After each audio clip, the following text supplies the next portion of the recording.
Fantastic.com NBA strategy show coming to you hot on a Sunday morning. 7-game slate, 7 p.m., not 6 p.m. start time today. Happy to have you guys with us.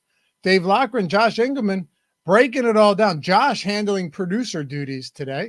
Just the two of us here in the booth. See how things go. What's up, brother? What's going on, man? Been a good day. MMA was disgusting. NBA didn't work out for me, even though I had all the guys that I needed to have. And then I got to watch a little bit of Shane Gillis last night. Now I'm watching Liverpool at the same time we do this. I'm inundated with things I'm interested in. It is nice when you have a bunch of things going for you the same day that you're excited about, you know? I woke up this morning to watch the Shane Gillis monologue in the skits. I wasn't staying up last night. We were at my in-laws and hung out there, had some drinks, got home at like 10. And I said, you know what? Everything was 11. And I was like, do I do it? And I figured, why not? Well, I'd watch it in the morning. However, I thought he did a fantastic job. Same. The Trump shoes skit was hilarious. It was. Monologue with that girl in the back, just hating every single second of it. Amazing. Kickstart. Yeah, that's me too, dude. I was just going through them on YouTube. I was just going one by one, which I actually prefer to watch things that way. Meanwhile, I had to skip the final 10 minutes of Oppenheimer to switch to SNL to watch Shane. I didn't time it out perfectly, so I just gave up with 10 minutes to go. How was Oppenheimer? I enjoyed it. Yeah, I got to watch that. It's Cillian Murphy. Yeah. It's long. It's long. But yeah, I enjoyed it. I rewatched Fury for like the 8th time yesterday too, because I love that movie, the World War II movie with the Brad Pitt's like a tank commander. Very, very good stuff. Very good. Thoroughly enjoyable. May not be completely historically accurate, but who cares? Yeah. Anyway, it's a good morning. It's a good day. My wife took the kids to church. God help her. Almost 3-year-old and a 3-month. That should be fun. Well, I mean, if she needs God to help her, that's the good place to go. I knew what I was saying there. Yeah. I knew what I was saying. So her parents are going, her sister-in-law's going. They'll be fine. But yeah, we got 7 games of basketball to talk about today. And we should dive straight into this one. There's a lot of unknowns here. I don't know how I would assume that a lot of these guys you have just in right now, but like McCollum's out. New Orleans is a big one. Zion Williamson, Brandon Ingram, questionable. But it's a relatively big deal here, especially when you consider that Ingram's been out, multiple games with an illness? Yeah, he missed that back-to-back, and now we're here again with the Q tag, so that should be interesting. Zion as well. CJ out with the sprained ankle on the day that I played him a bunch. It's, Jamal Murray, questionable. Yeah, it's a weird slate. Trae Young is out, too. Trae Young is out. That gives us DeJounte Murray day. Yes, it does. Malcolm Brogdon, Scoot Henderson out for Portland. So we'll get into all of that. But first and foremost, happy to have you guys with us. If you haven't done so yet, take one single second on a Sunday morning, of course. If you're sitting here on a Sunday morning when you should be other places, atone for your sins. Hit that thumbs up. Show us some love around this place. Subscribe to the channel. Help us hit that 100K. It's coming. We'll get here. 1-2 said Laffy skipping out on church for DFS, my hero. Got to work, man. Got to work. Wife isn't always pleased about that, but she's like, oh, after football season, you can come with us. And I was like, yeah, well. I'm so bummed that I couldn't go and I had to work. It didn't. Ugh. Yeah. I still do go once in a while with them. Renew the spirit. Weddings and deaths. That's it. Weddings and death, yeah.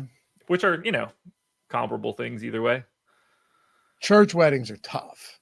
Depends on, they usually are. The religion really can make it even worse depending on what you get. Yeah. That Russian Orthodox, I believe, that's a real pain in the ass wedding. If you do one of those. I can't say I've been to Russian Orthodox weddings. I think I'm getting the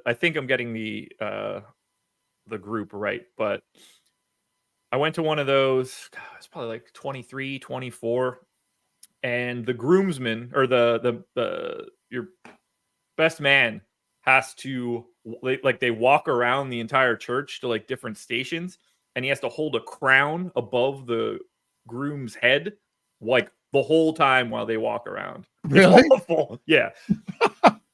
Yeah.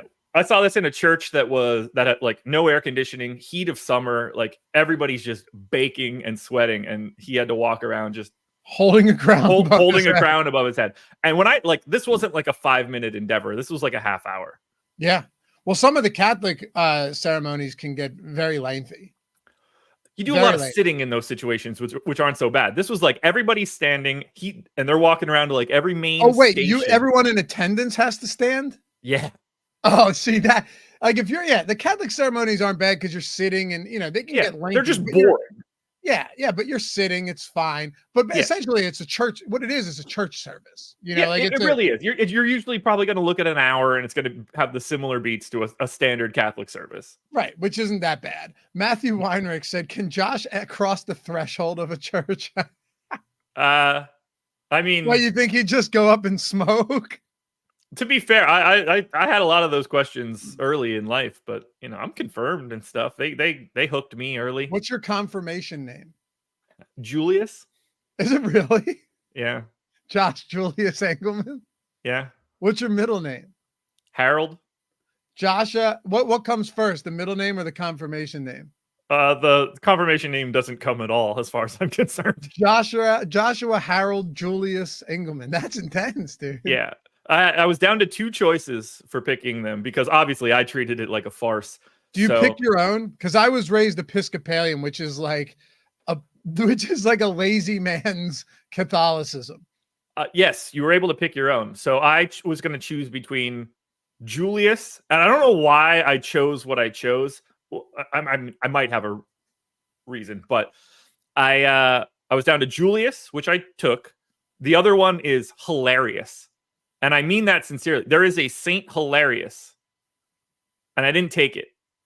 Josh Hilarious Harold Engleman would have been pretty damn It's a good. gigantic mistake in the past. Come to find out, I took Julius. That was actually my grandfather's middle name. So like when I told my grandmother, who was the most religious person I've ever met in my life, she was thrilled that I took Julius. I was like, no, I had no idea what my grandfather's middle name was. Oh, that's a home run. Yeah, she could not have been happier, and she had no idea that I did it just because I thought that one was the funniest one for me to pick. I love it. Julius is kind of a sweet name, though, if you think about it. Not for me. No, you don't come off. I look like Randall. Denver, Golden State. Let's make it happen. But yes, hit the thumbs up, subscribe, and as always, all of our shows are in podcast form. You guys know that already. If you ever wanted to listen on iTunes or Apple Podcasts or Spotify, we got you covered. And leave a comment down below if you're listening or watching after the fact.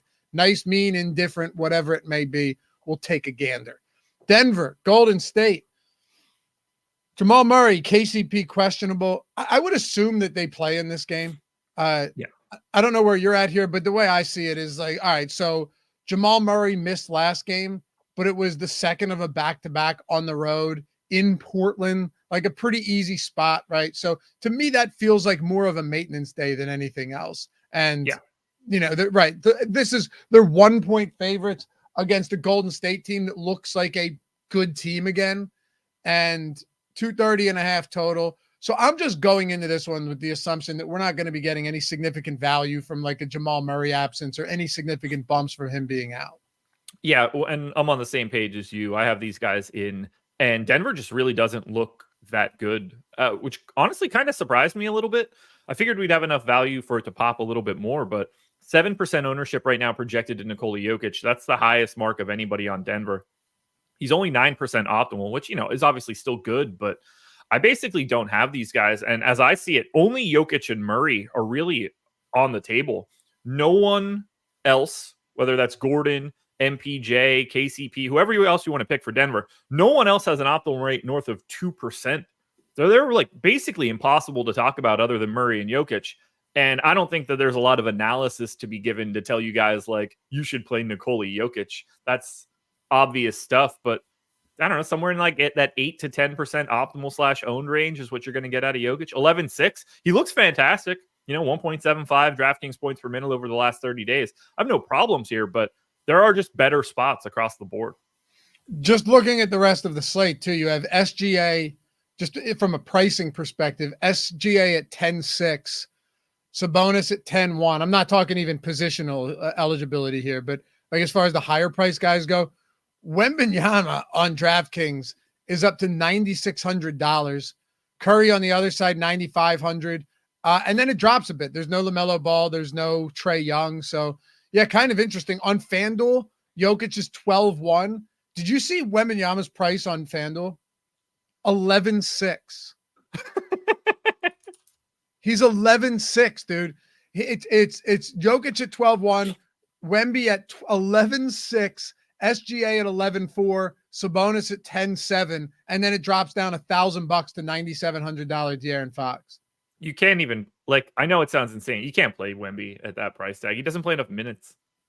I mean, if he's going to keep dropping like 20, 10, and 10 triple doubles with a 5x5, then it'll start to look good. But you don't want to have that. No, that's a crazy price. Humbled asked Josh, would you take Jokic? And by the way, I'm going to answer this for Josh. That's got to be a typo, right? It has to be a typo. Over under 27.5 PRA.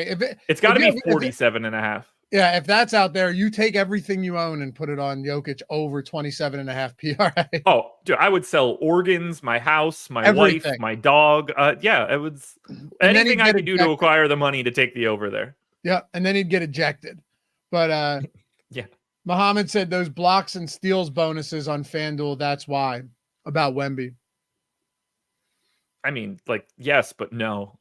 You're still talking about a guy $1,500 overpriced. Like ceiling is 31 minutes, right? So yeah, that's the tough part. He's been outstanding. Don't get me wrong. We're going to talk about him. He's been incredible. But yeah, we'll talk like 9.6 to 11.6 is still wild. Either way. I mean, DraftKings, you get triple-double, double-double bonuses. I suppose it's not as significant, but there's still bonuses there for his skill set. You got the game on? I do. We took a shot on goal. I'm trying to do this as best as I can, but I'm ready to have a panic attack watching this. I love it. One of the only sports where you get the O face for we got a shot on goal. It's so good. We have to come out of the gates so fast because we basically don't have subs. So if we don't get out in front early, we don't have anybody to bring on that has a pulse. We have like children on the bench today. And I mean that sincerely. I think we've got like 6 guys that are under 20. Draymond Green, 5%, Kuminga, 2%. Look, you and I talked about it the other day. Suns, Mavs being a great game to watch, not the best game for DFS. In many cases, this Golden State Denver game is a great game to watch, not a phenomenal game for DFS purposes.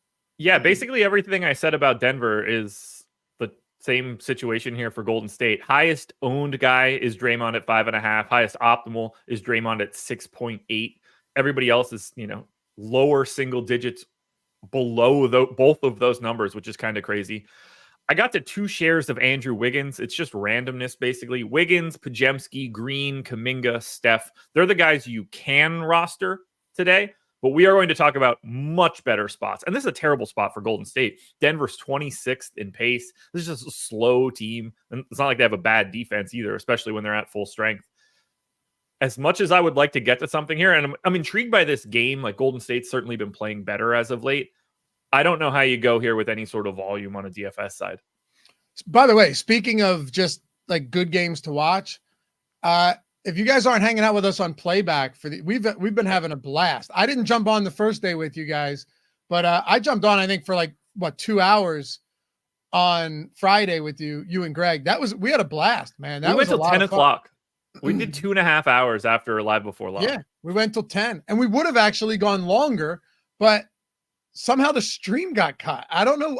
Everyone blamed you for it. You're saying you didn't touch a thing. No, because I saw somebody in chat be like, there's like a huge fight or whatever going on in the Pelicans game. So I immediately started clicking to that to bring it up because I was just like, I don't have anywhere to be. I would like to see this, which it really did. It really was happening at the time. The moment we did that, I sat back to look at it and all of a sudden it was just done. Yeah, we flipped over to it as someone was getting pulled off the ground in the Pels game.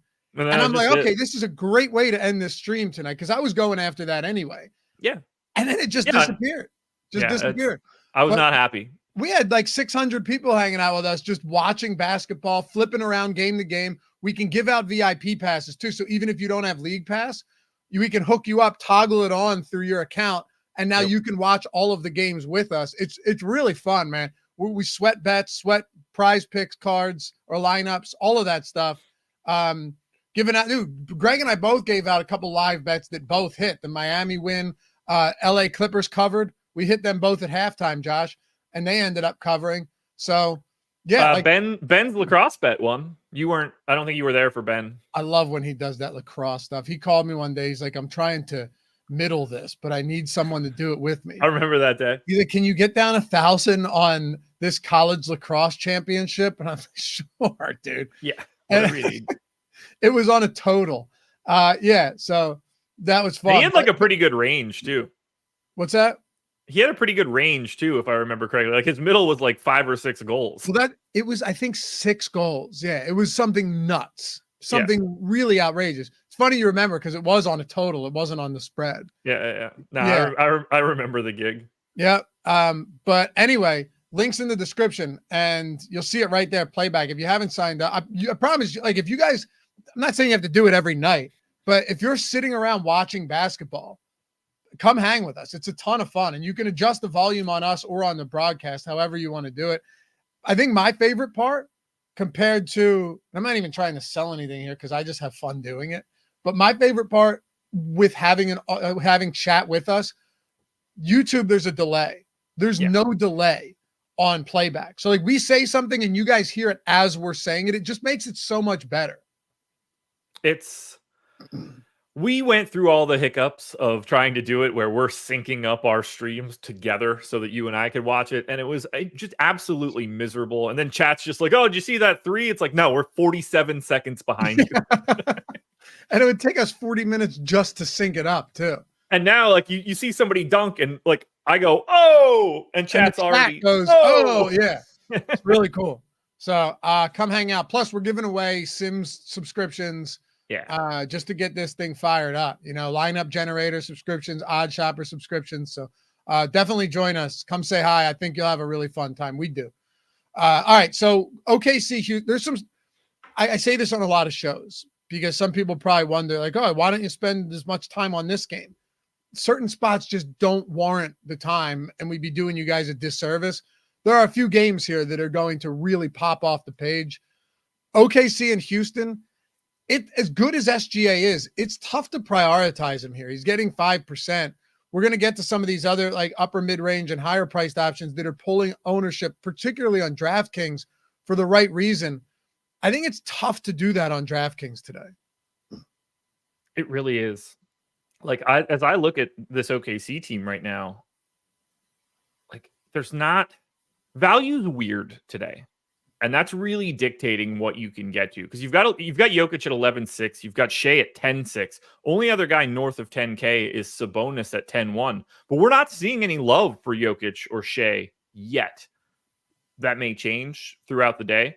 But as I'm looking at OKC, like this is the third straight team we're looking at where I don't know, Chet's all right, 9% owned, 10% optimal, straight single digits across the board for everybody else. It's another team where I'd love to add more color and more interest in a spot, but we're 0 for 3 so far. I have a couple shares of Chet Holmgren. You could work in Dort or Giddey or Jalen Williams or even Shea to an extent, but as of right now, I basically don't have this OKC team. I feel like I'm bringing no analysis to the table, but like the first 3 teams we talked about have not been interesting. Well, that's what I mean when people go, oh, well, why aren't you talking about them? Oh, it must be because it's a Sunday morning. Not that any of you guys said that, but there's just not a ton there. For Houston, I do think there's an argument to be made about Şengün. Now, I will say between DraftKings and FanDuel, things are a little bit different. Şengün's $8,300 on FanDuel. He's getting a lot of ownership today. Of course, center eligible only, but $8,300. 85 on DraftKings, getting 10%. Is it the best matchup? No, but the price tag's reasonable. In my first Sims run, I went 30% to first, right? And 5,000 field in the contest generator. Then went and simulated the lineups in the pre-contest sim, favorited 150 of them, filtered by the Houston Rockets. I am getting a good amount of Şengün right now. about 25% among anyone in this game, way more Şengün than anybody else. And at that price point, a low 5K price point, I don't have a huge issue with that.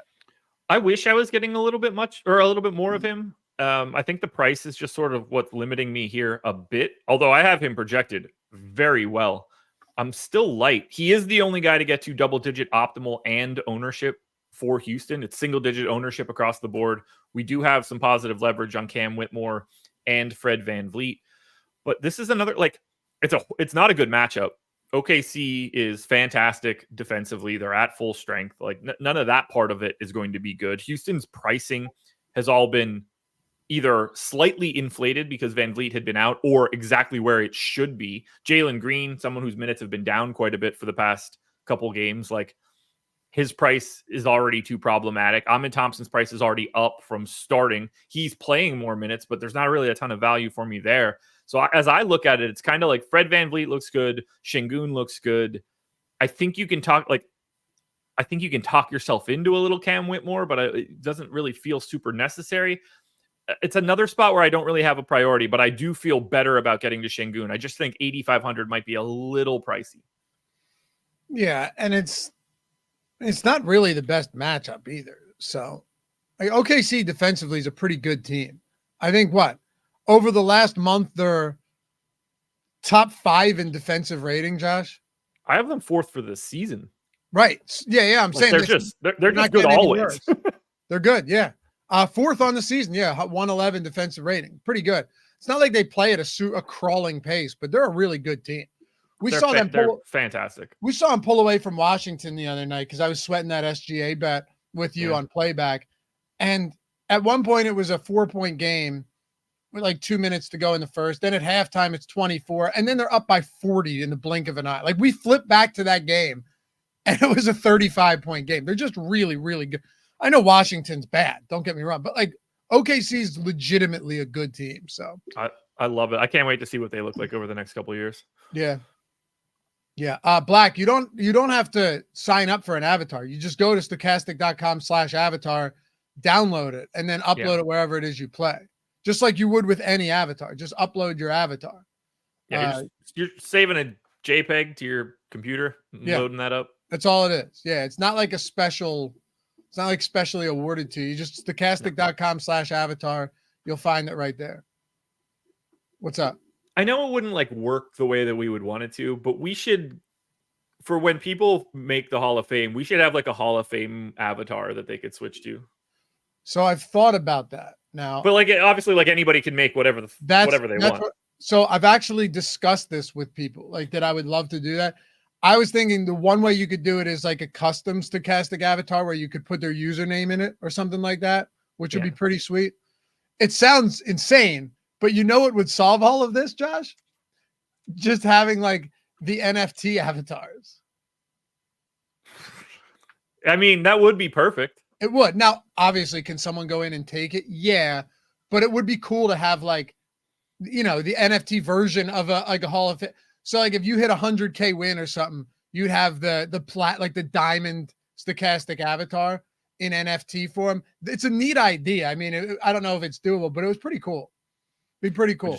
We just took a really bad foul. Yeah, no, if the NFT way would be the perfect way to do it, because then you wouldn't have to worry.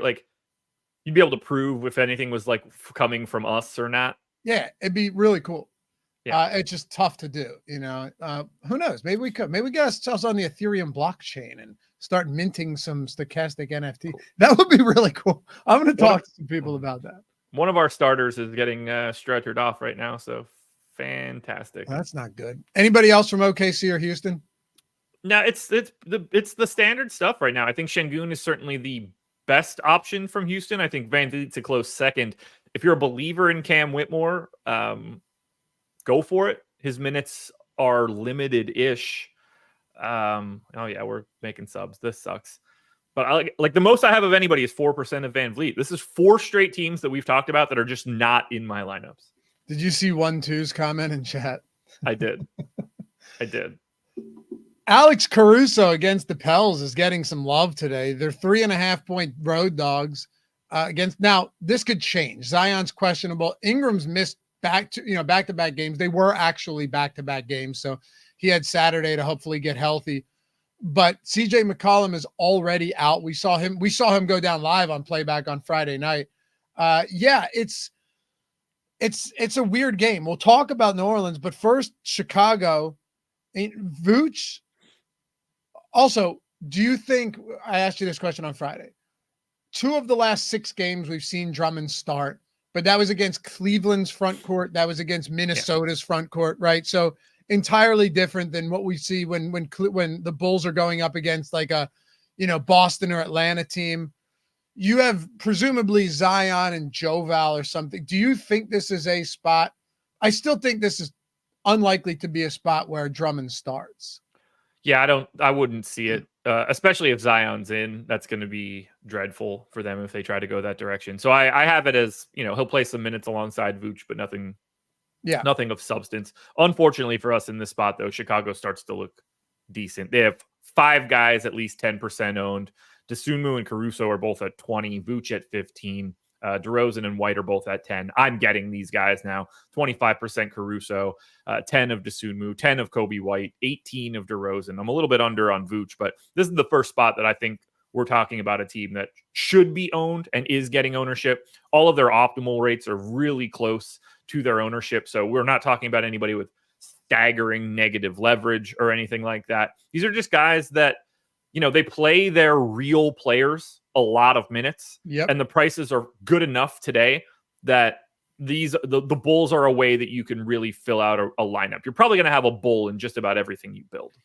You just said what I was going to point out too. You look at a guy like Vooch, and when this team is healthy, and I know Levine's out, but right when you have everybody else who's been healthy, all those guys, he's never going to jump off the page unless it's an insane matchup or he's underpriced. He's not going to jump off the page as a stellar option. But Vooch is just one of those guys who's kind of always viable. Mid 7K price point. That he's locked in the 35 plus minutes a night, north of a fantasy point per minute guy. He's just good. And you can't, it feels like a lot of these guys, you're not looking at them and going, man, I need to jam them. But none of them you look at and go, these aren't good plays. They're all getting a lot of minutes. They all see decent enough usage. It's just, that's what the Bulls have become at this point. Yeah, the only tricky part for me, other than Vooch having that power forward eligibility, which helps him out a ton now, is just that like you've got Vooch at that salary tier. We talked about Şengün at 8,500. Like these guys are comparable for centers. Chet is right there as well. Like we've got a lot in that area, and that's why I don't think that I ever get to like one individual guy, especially while they're getting a little bit of ownership. But it is nice to see Vooch get the power forward eligibility now. Yeah, that is actually pretty interesting. Now that you mention it. Power forward eligibility on Vooch is going to make him probably more popular on most of those days. Yeah, I think if instead of 16%, you'd probably see like 10 if he didn't have that. Yeah, well, I mean, 8,200 on FanDuel center only. He's 9% today. So yeah.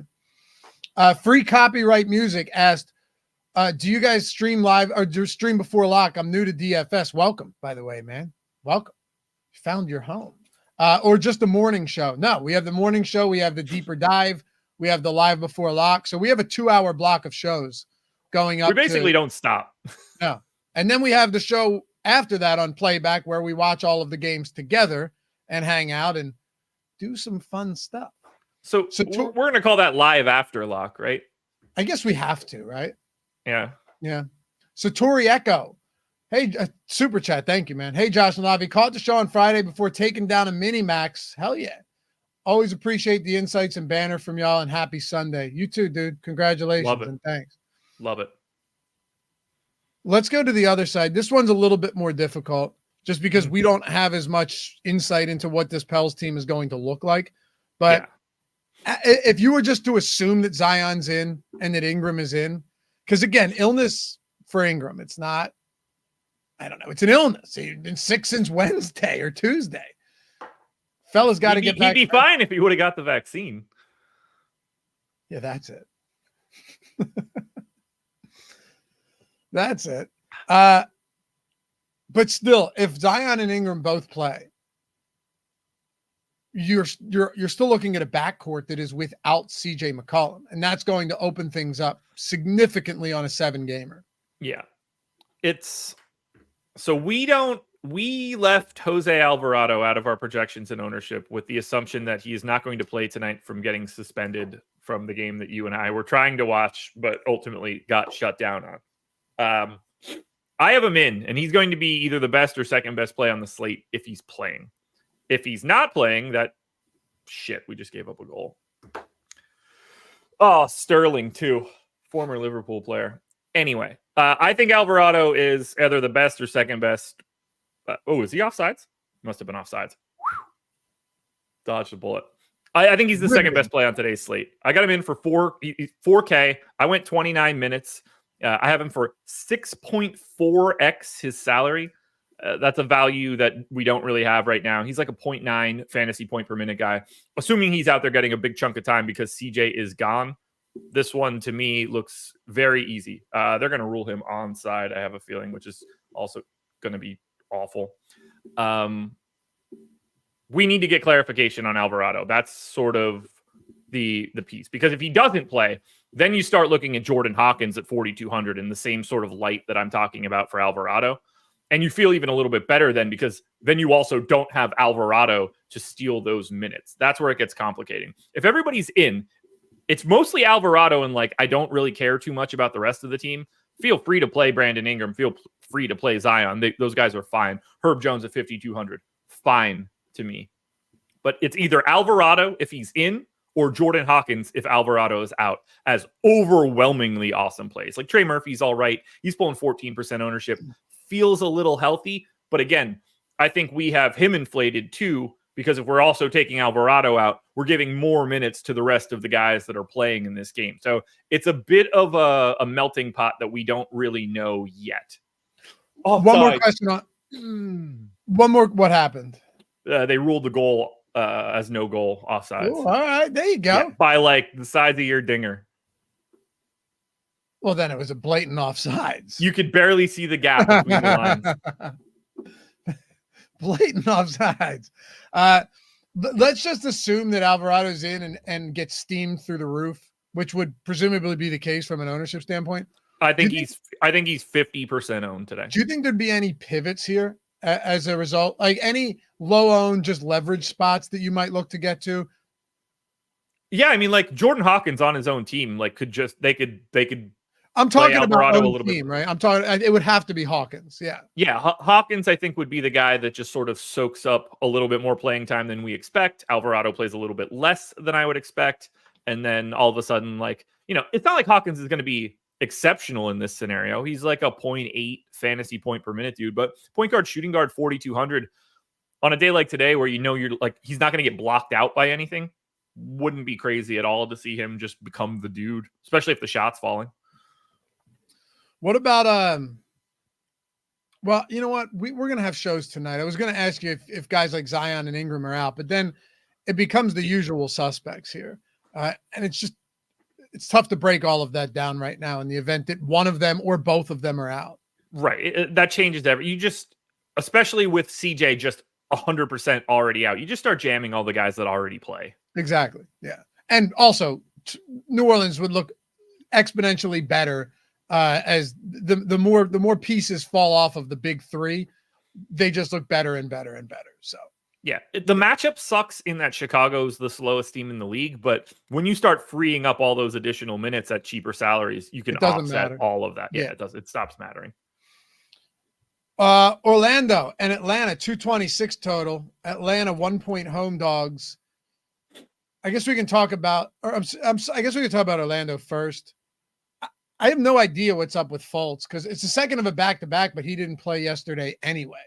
So yeah, I hate this for him, man. I just wish he would have been healthy right out of the gate. Well, he's not. Banchero's getting 18, almost 19%. Jonathan Isaac, you know how I feel about Jonathan Isaac, just on a nightly basis. This guy doesn't excite me. Yes, he's coming off a couple respectable games, but that price point, what is he? 4,200 on FanDuel. On DraftKings, Isaac is 3,900. All right. And he's getting So a lot less ownership. FanDuel's the only place that he's pulling anything right now. In DraftKings, he's getting nothing. Banchero 13% on DraftKings, 18 or 19% on FanDuel. I mean, look, it's not the worst spot against Atlanta. This is a pace-up spot for sure for a slow-paced Orlando team. Yeah. To be fair, everything's a pace-up spot for Orlando, but Atlanta plays it the third fastest pace in basketball. Yeah. They're also the dead last team in defensive rating, although they're probably better today. Without Young, yeah. Yeah. Yep, So, yep. like, not that they go from 30th to 10th from taking Trae Young off the floor, but he is 100% not going like that. They're going to improve their defense if he's not out there for 36 minutes. That said, another team that I don't really love, like I didn't really get to Paolo 2 nights ago when he was heavy chalk. I think that was 2 nights ago. Was that yesterday? No, that was yesterday, I guess. Didn't really get to Paolo yesterday. Doesn't appear that I'm getting there either today. 12% optimal, 13% owned. I don't have any as of right now. Everybody else is single digits then. Franz gets to 9% optimal, 9% owned. I have a little bit more of Franz than I have anybody else, but the most I have of anybody on Orlando is 4%. The problem here is just these guys are priced where they're supposed to be. And even squeezing out this pace up spot against a bad defense, they still don't have a very good implied total. Like their offense isn't great. I got them at 113, which is like meh for today's slate. So I thought Orlando might pop a little bit more just because of the matchup. It doesn't appear that that's happening. Atlanta looks pretty good though. I mean, without taking Trae Young off the floor, things start to get interesting with this team. And you've got Bogdanovich 5,500, 25% owned. DeJounte Murray's 7,800. Now, again, everything we said about this Orlando matchup is in reverse for Atlanta. This is not a fun matchup for Atlanta. Now you're going against an Orlando team that plays at the 5th slowest pace in the league, that has one of the better defenses in the league. They're top 5, I think. So these guys are an inverse of teams. Exactly. Atlanta's defense dead, like essentially last. Orlando right at the top. Atlanta plays fast. Orlando plays as slow as it gets. Atlanta's offense is solid. Orlando's offense isn't very good. Like they're the opposite team. Yeah, except the only difference in this instance is the team that is in the worst matchup, I should say, or the team in the better matchup isn't missing a guy with a 30% usage rate and the 45% assist rate who plays 36 minutes a night. Yeah, so DeJounte Murray, 7,800, point guard, shooting guard. I have him in 90% of my lineups. We only have him for 25% ownership. I think he looks better than that, and I would happily have a little bit more than that. But to me, he's the easiest guy to want to roster today because he's priced like Trae's playing, but he's not. And we all know that it gets better with no Trae Young around, and it gets better for everybody. So I have 42% of Bogdanovich, who I assume gets the start in Trae's absence. I have he's 25% owned. I have 16% of Jalen Johnson, who's only 6% owned. I mean, if you can get to a 6% owned Jalen Johnson in a game without Trae Young, I think everybody's going to be on the same page that they want to do that. I like Sadiq Bey at 6K because he's just going to soak up like 34 minutes off the post. We have Sadiq Bey at 3% ownership. Like, Trae Young's gone. I have 15% of Sadiq Bey. That's the perfect GPP situation for me. Those 4 dudes, I think, stand out quite a bit. We only have Sadiq Bey at 3% optimal. I'm a much bigger believer in Sadiq Bey with Trae Young being out, because then you don't really have to worry as much about DeAndre Hunter cannibalizing his minutes. Atlanta's just going to play their dudes more. That's just what they do. So 34 minutes out of Sadiq Bey at no ownership. I like these guys as GPP options. DeJounte Murray with Trae Young off the floor, 1.31 DraftKings points per minute this year. It's just across the board, everything looks, I shouldn't even need to say much of this, but everything looks better, right? 33% assist rate. What's his usage rate without Trae? 30% usage without Trae Young.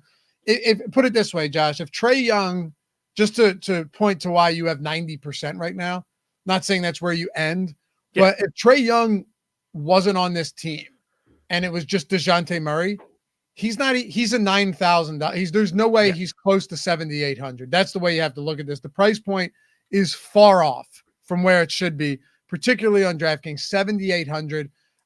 It's just too low. Yeah, he'd be at a minimum in the mid to high 8s, which is not what 7,800 is. So it's that, like, just spelling it out like that sometimes where you just know that he is a value option just by default. Exactly. Bogdanovich, I'm getting 31% of Bogdanovich in my first run in the Sims too. So a little bit over the field there. Again, not a good matchup. It doesn't matter. You take a guy like Trey off the court, and now just value is going to show up even for guys that aren't gaining minutes, they're gaining usage and everything else. It's a huge deal. Yeah. Everybody's gaining something: minutes, usage, assist rate, something other than rebounding, which I would imagine basically doesn't change in this scenario. Like, you are basically giving a boost to every single person for something. Some a lot, some a little. If you were prioritizing Atlanta today, how would you do this? Of course, DeJounte Murray is at the top of the hierarchy here. Murray 1, Bogdanovich 2, Jalen Johnson 3, Saddiq Bey 4. Okay. And how much Bey do you have right now? 16%. Okay. So a decent amount of Atlanta across the board for sure. Yeah.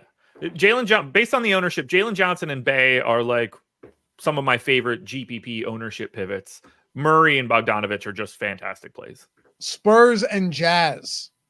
Jazz 6.5-point favorites, 240.5 total. We mentioned this at the top of the show when we were talking about Jokic, but Wemby on FanDuel is 11-6 now, which is crazy. 11-6 on FanDuel, however. On DraftKings, $9,600. So now we're getting into the conversation of what this is going to look like. So power forward, center eligible in both. Yeah. We have Wembanyama on DraftKings ownership right now, pulling 6%, Josh, 6.7%. And on DraftKings, have you looked, or do you want to take a guess? I have it in front of me. 28% on DraftKings. 2% in my lineups. So you're very underweight on him, even at 9,600. Is it just the minutes, knowing that there's no real ceiling there? Yeah, like I have him at 1.7 DraftKings points per minute. He's been at 1.8 over the last 30 days. I'm not a non-believer in his talent, but I'm just not getting to that full right tail. Like the $9,600 price tag, that's fine. Like, he looks like a really nice play, but we also have him -9 in leverage.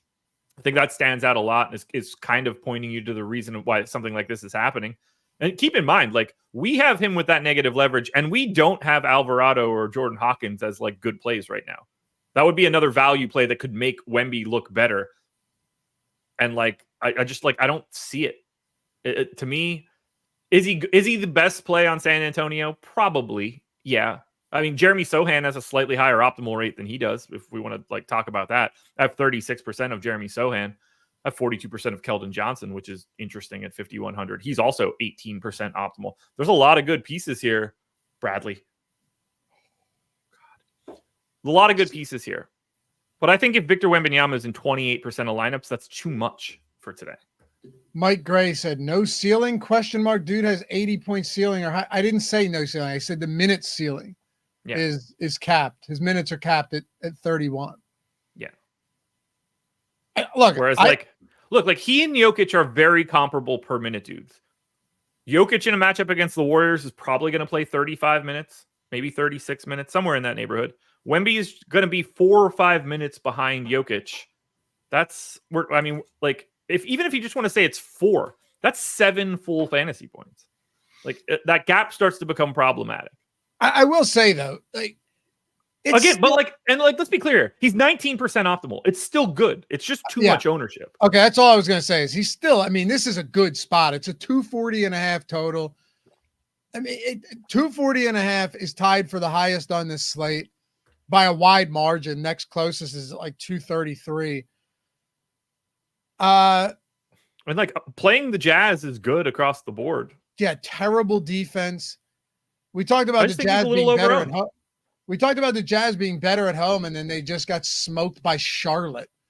I think I like Wembanyama a little bit more than you do today. I understand where you're coming from. It totally makes sense, but it's a good spot, and he's power forward eligible. Like if he were 20% owned, I'd probably have like 15. And then it wouldn't even sound like a crazy question. But we have him with -9 leverage. Like, is that the highest negative leverage guy we have in our boom bust tool right now? Possibly. He's the third biggest negative leverage play on today's slate. That stands out to me. That doesn't make him a bad play. You just got to be conscious about how you use him and where you pivot. Like, I think if you're using Wemby, that's where I would really like to have like a Sadiq Bey in that lineup. Ownership, when you look at pool ownership, it's a little bit different in the Sims, right, than our projected ownership on the odd shopper tools, or I'm sorry, on the stochastic tools. In my run, I'm still getting 37%. We have him at 31.7% ownership. And I'm over the field on him right now. That could change, of course. I would imagine if I ran this on FanDuel, though, we'd just get none of him. I'd probably get nothing. So this is a site-specific spot for sure, given that huge disparity in price. And I've talked about this a lot for a while now. He's always going to look better in our tools than he is in real life, just by a little bit, because we know that he's not going to play 34 minutes. There's no, like, his curve of minutes played for today doesn't have the same right tail as some other guys could. And he kind of just runs into a wall at that point. So while we might think that he's 19% optimal, it's probably more like 17 or 16, because that extra couple minutes that some people could get, he can't get. Aaron Campbell, no hate, and I absolutely love stochastic, guys. Thank you. But we got to start talking more FanDuel. Is DK this much more popular than The truth is, yes, for DF, not for betting. FanDuel, from a betting perspective, has the largest market share by any of them significantly. Yeah. But that also means that FanDuel has spent less time dedicating it to the DFS product. And as such, DK has a much larger DFS platform. I would say we're talking a decent amount of FanDuel today, though.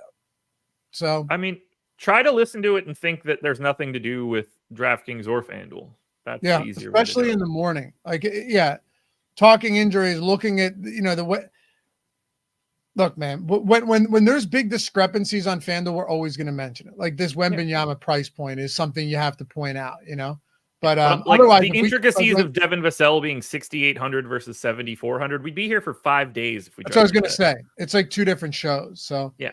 We're trying, man. We're trying.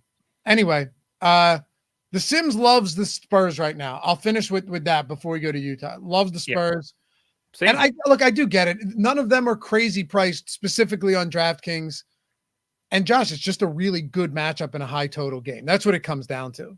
Yeah, like, I have a lot of Keldon Johnson. I have a lot of Jeremy Sohan. That is in line with the things that we're seeing in the boom bust tool. I'm a little bit lighter on Trey Jones. I'm a little bit lighter on Devin Vassell, but they have 5 guys at like 15 to 20% optimal. This is a real team to get to, because the Jazz are a good team that you want to play against. How about I'm just like, I pump the brakes on Wemby when the ownership gets heavy. I understand. And like, there's no easier name to click on to a casual player today than Victor Wembanyama. Yes. Like, his ownership in non-150 maxers is going to be through the roof today. No, you're right. And what you're saying is, if he plays 30 minutes and he's 1.7 fantasy point per minute guy, and he doesn't end up going like 2.3 fantasy points per minute, then you might not look all that bad. Now, to be fair, it's 9,600. It's not 11,600. So, even at, actually, see, like 1.7 still wouldn't get him there at 96. So you're right. Yeah. It also doesn't make him. I think he's a little overowned, and I think he'll be even more so overowned because we just can't really take into account what he is mentally to someone that's building a lineup on their phone. Yep, you're right. That's just like that. It's really hard to take that into account. That it's so easy to see his name and people want to play him in DFS. Objectively, a great spot on paper. You're just speaking strictly from an ownership perspective. I will say that like, I'm still getting slightly overweight in the Sims run. So we'll see how it plays out once we get closer to 7:00. Yeah. Again, like 19% optimal. Like, you should still be getting there. He looks great. But to me, he's overowned. And in those situations, I can find better places to get to that aren't getting the same amount of love. Yeah, absolutely. All right. What about Utah? We're seeing Taylor Hendricks pull a lot of love right now. Yeah. Keontae George's salary has come up. Colin Sexton, 24%. Is this the highest aggregate ownership of any team on the slate? It's a good I mean, question. it has to be. It has to be. I assume it is. 178%. Next closest team is San Antonio at 111. They're the only two teams north of 80. So Utah is double the third highest owned team. Really? Yeah. Who did you say this second highest was? Is it San Antonio? Yeah, right. I mean, this game right here is. Wait till you see what the next game looks like as far as the total goes. So halftime 0-0. All right. Well, we'll get you out of here by the start of the second. It would be good by the start of the second half. What? One way or the other. Yeah. We're gonna accidentally end this stream like playback. Yeah, like no matter what happens. It wasn't me. Whoops. Boop. What about Taylor Hendricks though? Got the nod. Walker Kessler to the bench. Hendricks is 3,700. 53% ownership right now on DraftKings. That's very significant. That's the highest of anyone right now. I think Alvarado could change that.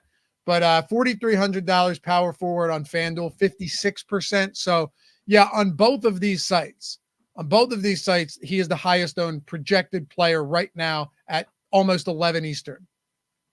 Before I touch on Taylor Hendricks, Kickstart just said, I like Rock Bottom Kings. Did you see the sports betting sketch yet? There's a sports betting sketch? What, from SNL last night? Yeah, and it's amazing. It's so great. The gist of it is basically that there's a sports book that allows you to bet on how your degenerate friend is going to fail by being a degenerate, and like what he's going to have to like sell off and shit. Okay, don't tell me anymore. Let me watch it. Yeah, because I seen the Jamaican church one. I saw the high school reunion, the Gump one. That was pretty funny. It was real. That's a great premise.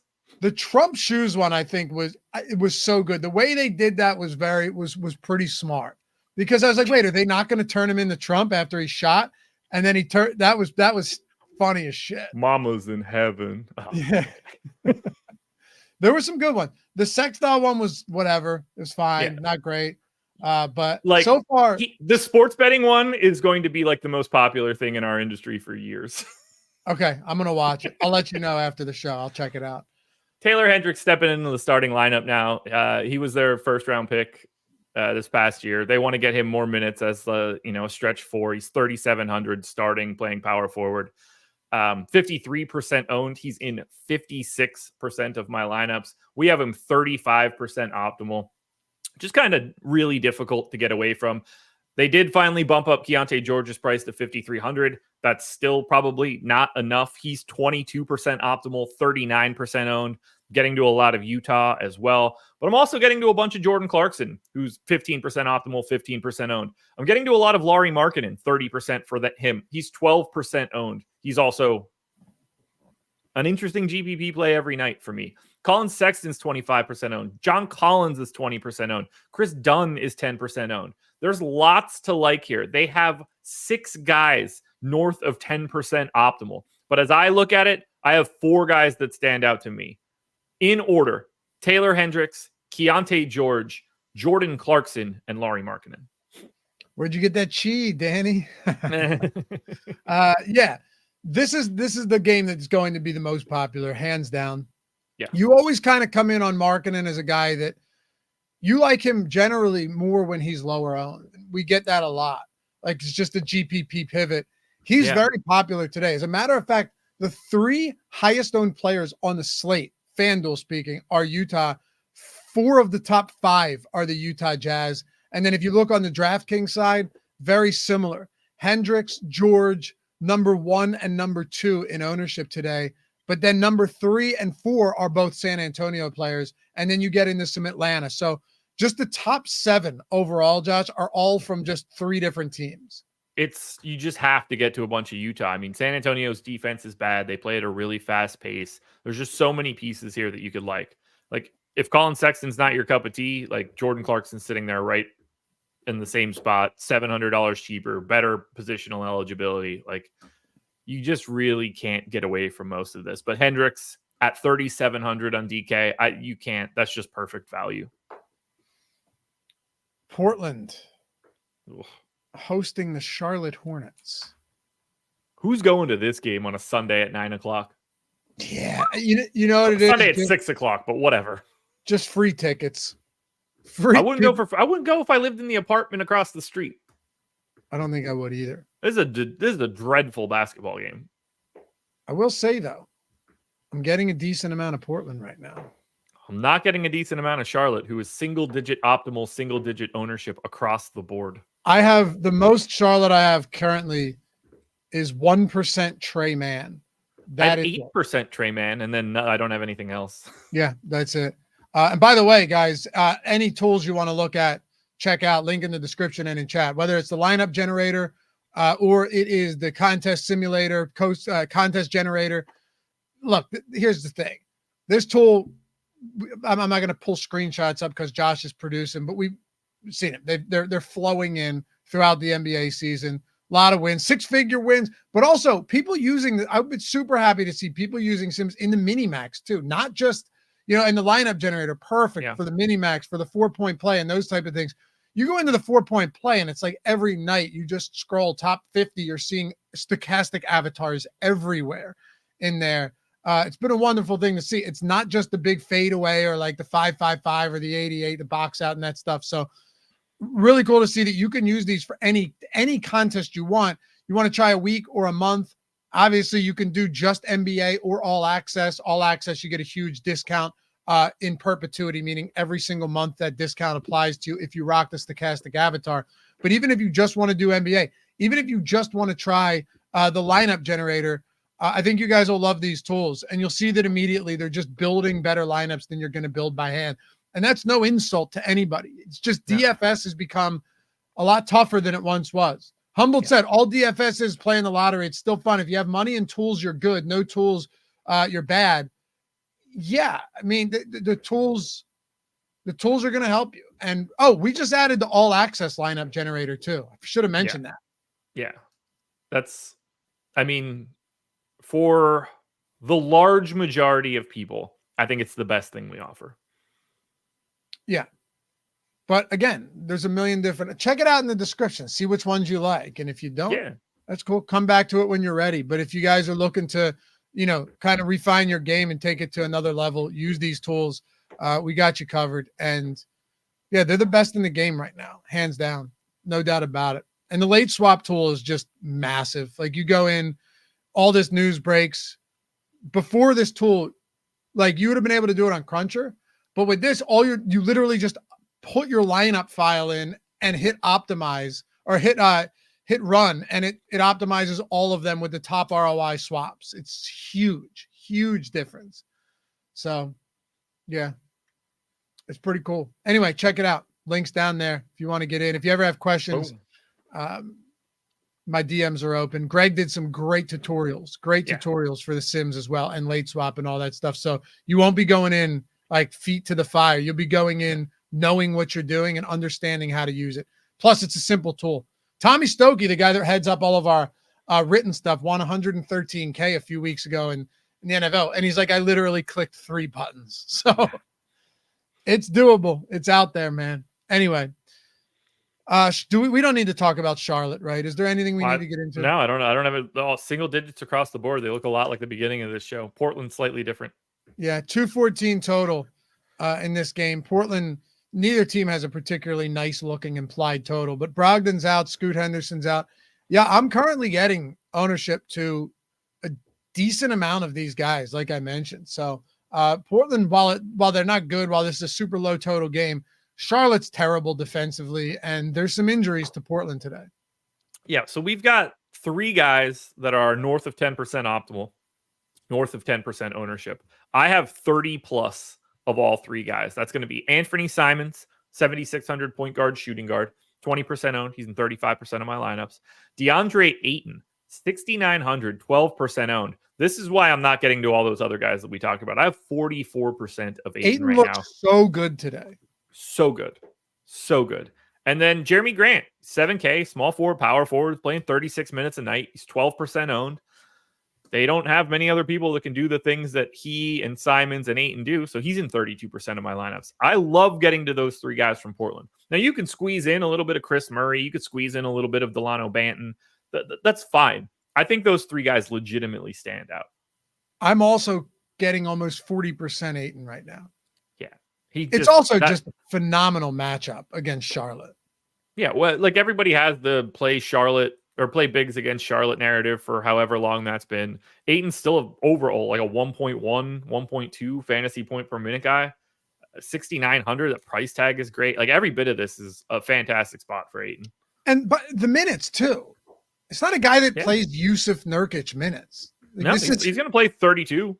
Yeah. I mean, you look at, and I don't know how many of these went to overtime off the top of my head, but his last 5 games, 39 minutes, 37, 32, 20, he fouled out. And that was, and then 35. He's played 35 plus in 3 of his last 5. Yeah, he's out there for the real thing. Because it's either going to be him or Reith. All of those games, by the way, none of them were OT games. That's a ton of regulation minutes for Ayton.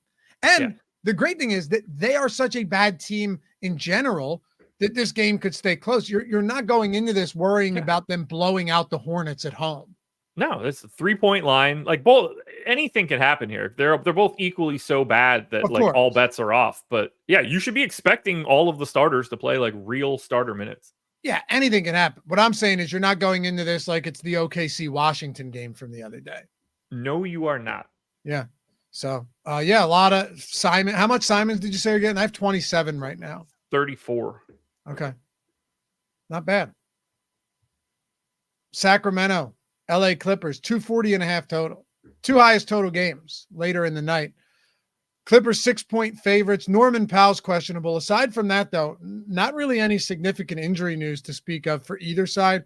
Guess we can start with the Sacramento Kings. When I mentioned to you guys earlier, there were like 4 or 5 teams that are getting a lot of ownership. Well, we just talked about pretty much all of them.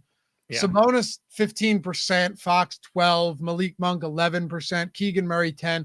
So they're all mixed in there. These are kind of like secondary pieces on a 7-gamer, but nobody that's like, man, this is a DeAndre Ayton type spot for tonight.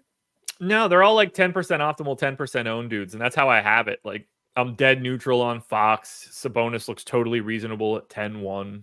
We have him 13% optimal, 15% owned. Keegan Murray has some pretty positive leverage in our tools. I have 16% of him, 10% owned, but you want to go to Monk. He's got 10% optimal rate right now. Kevin Huerter is sitting there as, like another guy you could very easily get to at 4,700. It's a tough matchup against the Clippers, obviously a talented basketball team. But as I look at it, like I want to work my way through the starting lineup for the Kings plus Monk, but I don't want to overly prioritize any one individual dude. Yeah, that's how they look. I mean, it's like a slightly less good Bulls team today where they that works. Yeah. Like they all kind of look good, but none of them are, you're not jamming them at all. And that's how I feel about Sacramento all the time. Like they're rarely missing anybody. These guys are just sort of always priced where they should be. Yeah. I mentioned they were always healthy last year too. This is 2 years in a row that they've had like really exceptional health. That's why people overrate them when you get to the other when you get to like the playoffs. It's like, well, no, they're not going to be any good because they're not making up for anything in the past. They've already squeezed everything they could out of themselves. I mentioned it to you a couple of weeks ago. I asked you actually. I was like, has Sacramento been the healthiest team all season? They were last year by like miles, and I would imagine they're in the upper echelon again this year. Sure feels like it. Clippers, the only news here is Norman Powell going to play? Aside from that, this is just kind of par for the course. It is. I think Zubats looks kind of interesting at 5,600. Because he's not limited anymore. They took the shackles off. I mean, he played 29.5 2 games ago, 28 the game before that, 27 in the last round. I gave him 28. We only went to 25.7. I think we're a little light there for what they want to do, especially against Sacramento. Like Zubats playing against Sabonis makes a ton of sense. This feels like a game where he could play 29 or 30. I think he's very underrepresented. I think he's the best play on the Clippers. That said, I'm also getting to quite a bit of Paul George, 7,900 shooting guard, small forward eligibility. And George, much like Zubats, doesn't appear to be limited any longer. 36 and 37 minutes in his last 2. I only gave him 35, but if Paul George is back to playing real starter minutes, and in this game you would expect it, I think he's getting slept on a bit as a GPP option. What do you think Zubac's double odds are today? Plus 175. Plus 105. Okay, even better. There you go. Yeah, I was trying to be that pessimistic, looks thinking real I good. had him juiced. That looks real good. Yeah, I have a lot of them right now, so that I hope he gets that. I'm looking at some other spots. So plus 110 on DraftKings, so whatever. Plus 145 on FanDuel. So if you're betting Zubats to double, FanDuel is definitely your go-to. But yeah, dude, he's essentially even money to double. I mean, yeah, I got him projected for 13 and 9.9. Yeah, it's pretty good. Yeah, 5,600. Like we're talking about only needing 38 fantasy points, something like that, before you're happy about it. It's not all that crazy, especially for somebody that can fall into extra minutes. I actually like where you're going with that. High total game, a lot of possessions. It should be there. 56. Matchup is certainly pro Zubats, that's for sure. I like that. Sabonis isn't leaving the floor. No. Anything else for the Clippers? I don't think so. Like Kawhi's fine, James Harden's fine, but to me, it's Zubats and Paul George as the key options. 7 up, 7 down, baby. Easy stuff. You're not on tonight, right? No, but we will have it. Let me see who's on tonight. We got Emac and Eric. Yep, Emac. Oh, it's Eric and Eric in the evening. Got it. Eric, yeah, yeah, they'll be here 6 p.m. Live before lock. You guys know Sunday we do 1, but Monday, Tuesday, depending on slate size, it's usually always 2 hours. And then we head over to Playback. So yeah, be hanging out. Hopefully Eric and Eric in the evening goes better than Mike and Mike in the morning did. Can't wait to fire off some bets on Playback with you guys. It should be fun. Sweat some lineups, sweat some bets. Have a good rest of the weekend. Good rest of the day. Josh, go enjoy the rest of the game for your sake. I hope you guys lose. And we will see you guys back here for the next one. Josh Engleman on Twitter, everybody. I'm at Laffy_D. Appreciate you guys hanging out. We'll see you back here soon. Peace.